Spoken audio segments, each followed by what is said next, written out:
against the annual target of 71% for 2017 and end 2016 actual figure of 73.1%. Boring figures, I know, but believe me, they spell good news for the economy. Thanks to these boring figures, for the first time in a long while, we've been able to give better budgetary support to the constitutionally mandated institutions that hold government accountable, i.e., the Auditor General, Parliament, the Judiciary, the Ministry of Justice, the Commission on Human Rights and Administrative Justice, and the Economic and Organized Crime Office, EOCO, and the police. Thanks to the same fundamentals, thanks to the same figures, which mean improving macroeconomic fundamentals. Terrorists for now, but Ghana has seen Jena Obeya Fanwa, Yankasa Yeti, or my Wimunu, Yahoo Cochre, because some Crophone when a more of us know Yeti Omukasa, Omunipa Boni for power, we are senior. Baby son, Saquis said, Jena, but me I found, especially your borders soon. Yahoo Tree, son baby son. Watching your mind doing yes, Roman Penny say, oh, it's in your massacre, and I say, your government of Ghana provided 300 odd million, and the road fund provided some 660 million. Of the 1.6 billion owed road contractors was cleared. In January this year, we have dispersed 125 million out of the remainder of 600 million to the contractors. Additionally, we have paid 826 million of the 1.2 billion loan contracted by the previous administration, for which the road fund was used as collateral. It is important to note that all these debts were accrued under the previous administration. I will also point out that much of the statutory arrears that we met have been cleared. That is, debts to the NHIS, the District Assembly Common Fund, and the GET Fund. I might also point out that the salary arrears that were paid to our teachers last week were accrued from 2013 to 2016. The regimen we have in place now is to pay government bills as they come due and not accrue arrears. We are resisting the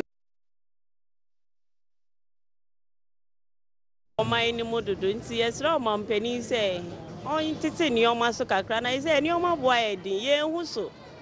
I am a Bruno and I below, yeah, bled doing so, we are mobile. No more.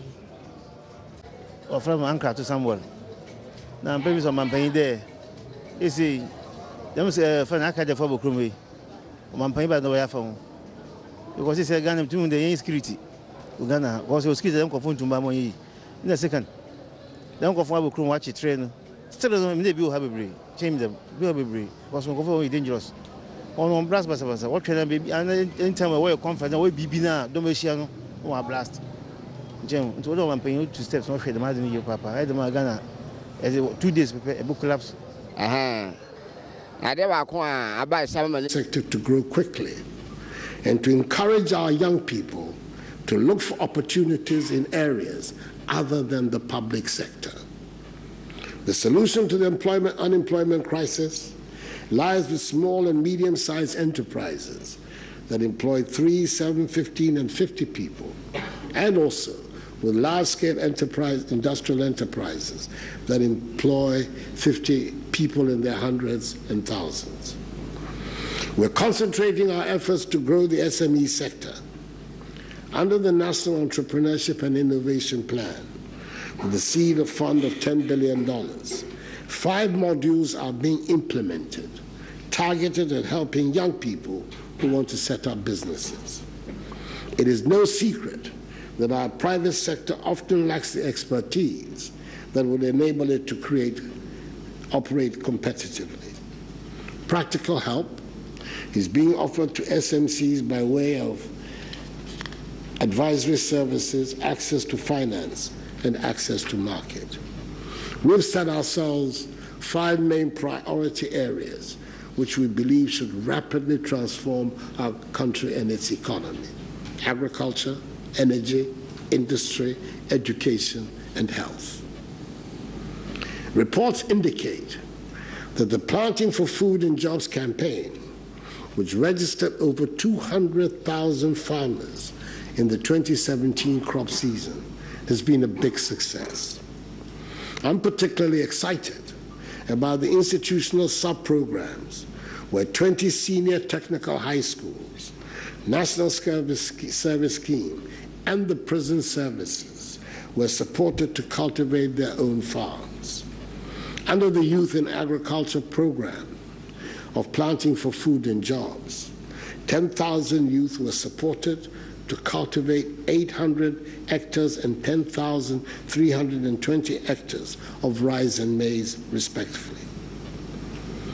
Under the campaign, average yields of maize and rice have increased, and our warehouses are filling up.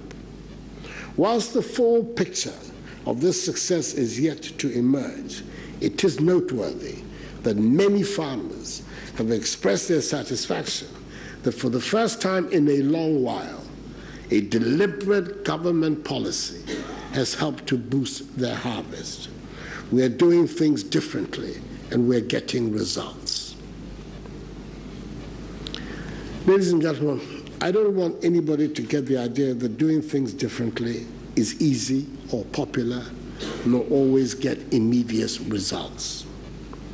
We inherited a situation where illegal mining or galamsey had become a serious menace to the very existence of our country. Our forests and water bodies had become degraded, and the health of those engaged in the activity in their communities were all at risk.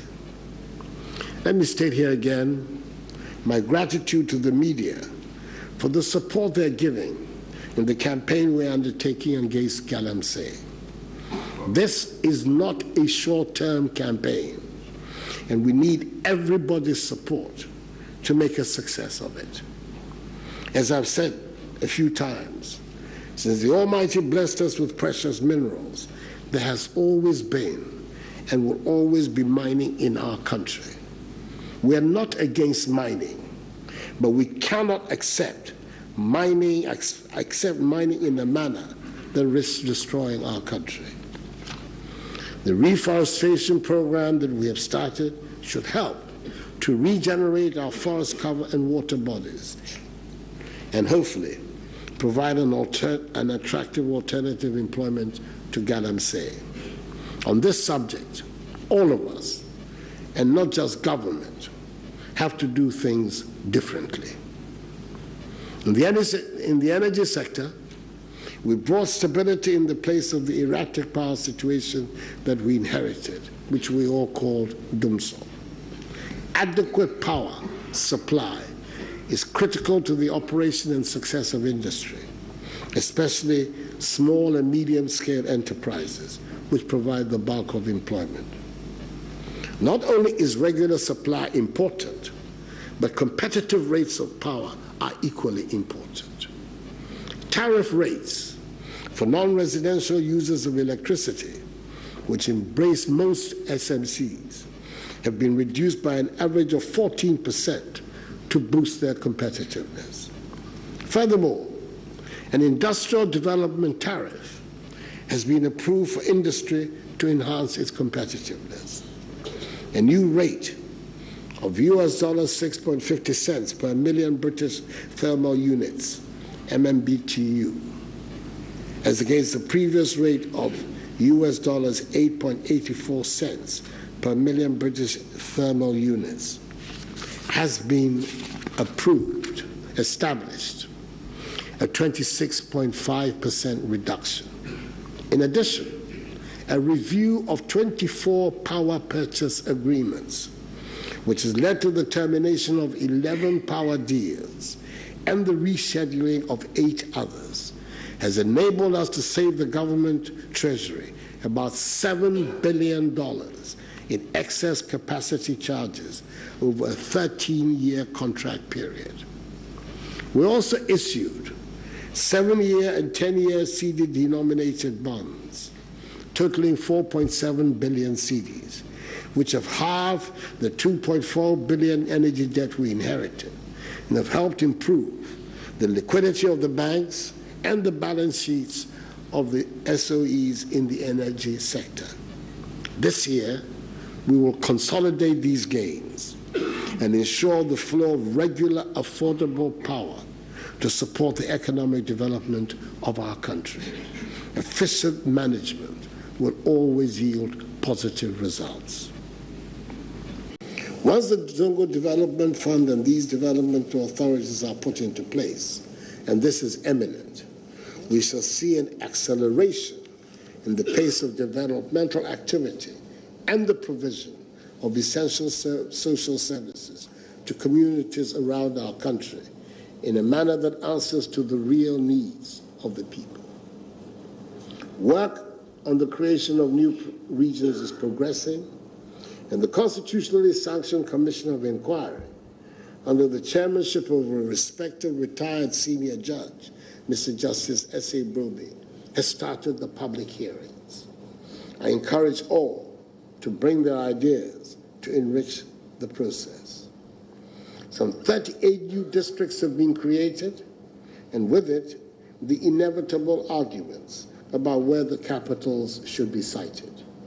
I'm hopeful that things will settle down quickly and attention given to the exciting development opportunities that are coming with the new arrangements.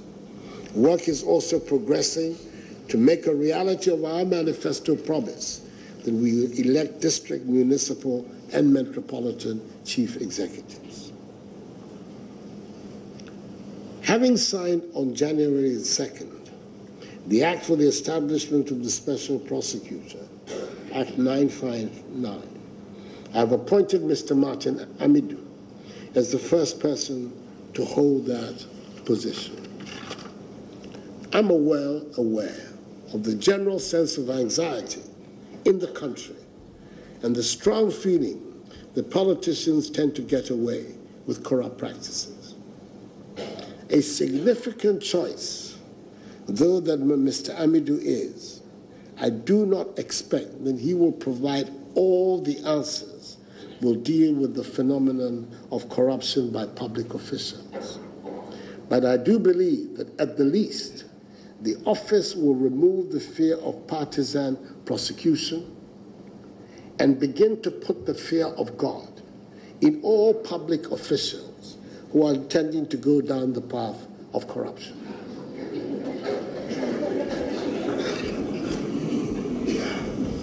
Just in case it needs reiterating, let me state again, the current office holders are as likely to be investigated and prosecuted by the special prosecutor if a case is made out against them as past office holders.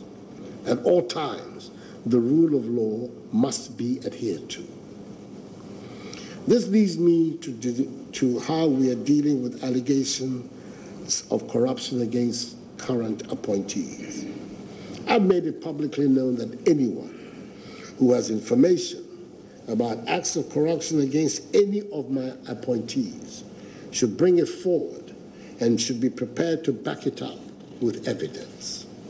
So far, every single act of alleged corruption labeled against any member of my administration has been or is in every single act of alleged corruption labeled against any member of my administration has been or is in the process of being investigated by independent bodies, and the findings so far made public. From the allegations against the Minister for Energy designate at his parliamentary confirmation hearings, to that against the CEO of BOST, to those against the 2 deputy chiefs of staff, to the claims of extortion against the Trade Minister, and to those against the Minister for Special Development Initiatives, they have all been investigated, and no evidence has been adduced to suggest mildly the perpetration of any act of corruption. However, some people appear determined to stick to their politically motivated view that there has been corruption.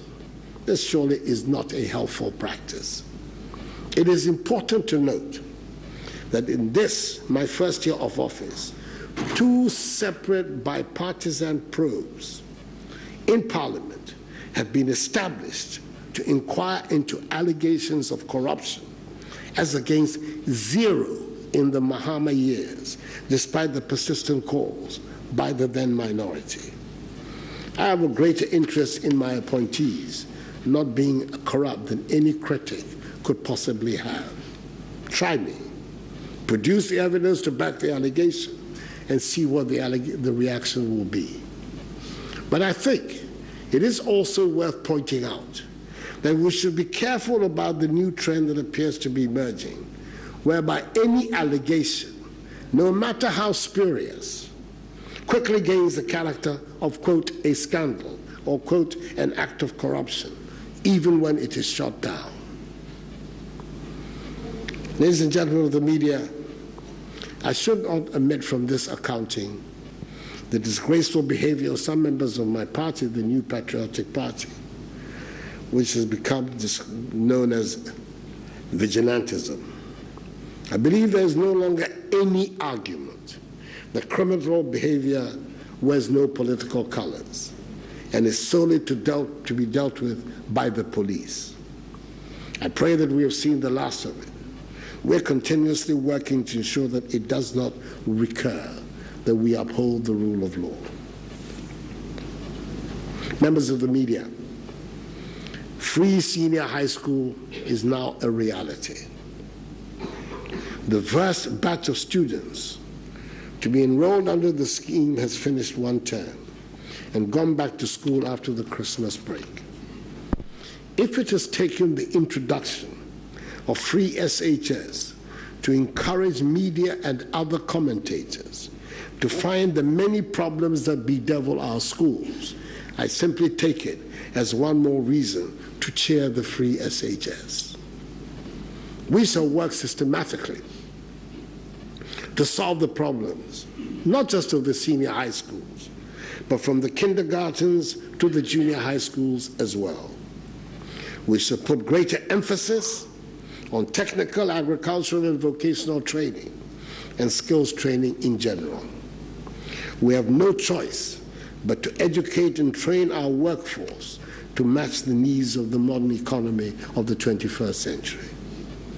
This is only possible if we prioritize and accelerate the development and application of science, technology, and innovation, and also develop the capacity to design and manufacture machines, parts, and tools for ourselves.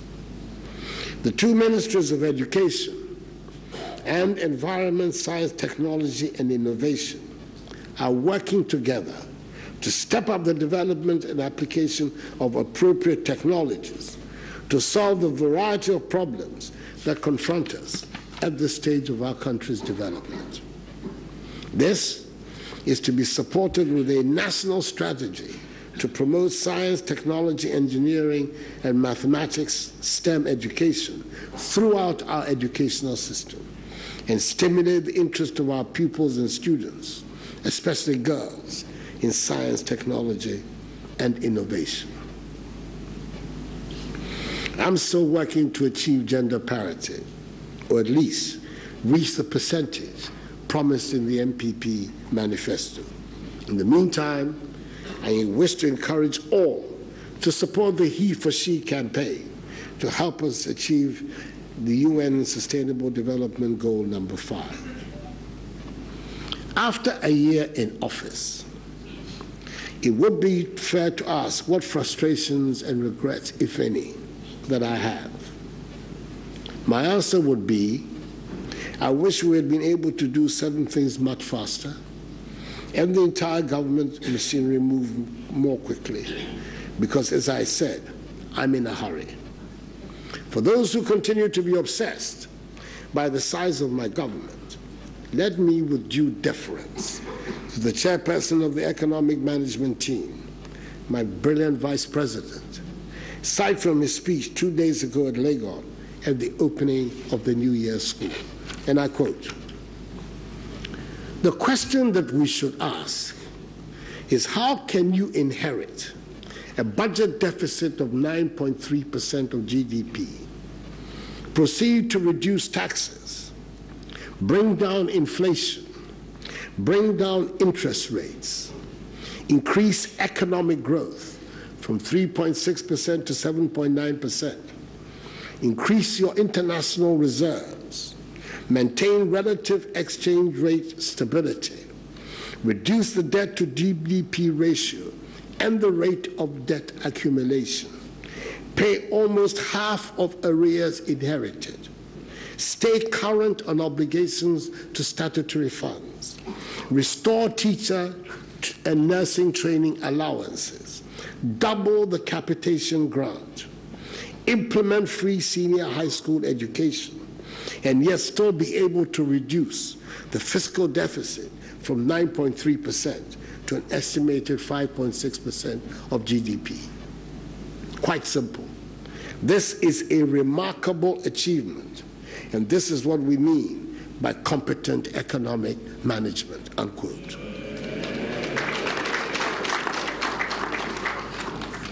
It is that competence, coupled with integrity in the conduct of public transactions, ensuring value for money, protecting the public purse, that are going to bring the dream of a happy and prosperous Ghana, a Ghana beyond aid, quickly within our grasp. Thank you all for coming, and may God continue to bless us in our homeland Ghana and make her great and strong.